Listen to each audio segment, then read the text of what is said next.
take a look at chip manufacturing. It seems TSMC, Samsung, and Intel all have their own standards to define their technology nodes.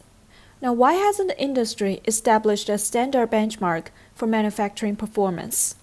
We mere mortals that aren't designing chips, but simply trying to understand the impact of the chips and the manufacturing process, we like to simplify things, right?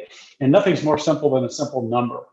And Intel's point is valid, that the number, the geometry of the fabrication process is only one aspect that determines chip performance. So it's complicated. And when it's complicated, it's very hard to have an apples to apples comparison. I think SoC companies and semiconductor design firms, they'll have in-depth conversations and simulations they can use to do a more detailed analysis of what a particular process will bring to them. And as Intel, as Pat Gelsinger talked about with his IDM 2.0, Intel will get into the semiconductor services industry. The comparisons and selection of processes from different vendors will have to have that complication. I don't think it can be simplified with an industry standard benchmark, so to speak.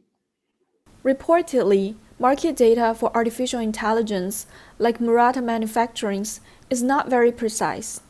Could you explain why this is the case and maybe forecast the future for AI market? I would just say that we know the AI chip market is big, it's going to get huge, and it will actually become the dominant computing platform on the planet by 2030. There's no question in my mind that there'll be very few chips of any, maybe not 10-cent chips, but $50 and up chips will all have some aspect of AI because it's the most efficient way to program a computer is so that the computer program itself. That's what AI is all about. We as humans, we learn from everyday experience. We learn from conversations like this. We learn as we drive a car. Everything we do, we're learning. We're not actively being taught. And to me, that's a great analogy for AI. AI is soon to reach a point where the AI will design itself. AI has already become the most impactful development in software development in history. And so the new model will become chips that design chips and AIs that design AIs.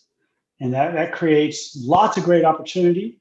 It creates interesting social and economic scenarios that could be quite dangerous. And that's why you have a lot of famous scientists and entrepreneurs saying, "Ooh, I don't think I like where this is heading." But the inevitability of that is that all chips will have to be able to run AI. That's inevitable. And so to talk about the market size is like, well, eventually it's like take the entire total available market for semiconductors and all of that will become AI. If you take Illuminati's data, they're not very precise as to what they're measuring.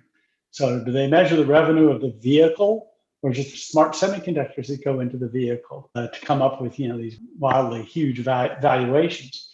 One could argue the entire value of the vehicle will be hinged upon the availability of that kind of silicon. I see a future where dumb cars are forbidden. Dumb cars are dangerous because they're driven by dangerous animals, human beings. And we need really smart vehicles, and we could save literally hundreds of thousands of lives. And so eventually the size of the AI market, this isn't the question you asked, but the size of the AI market becomes the size of the semiconductor market.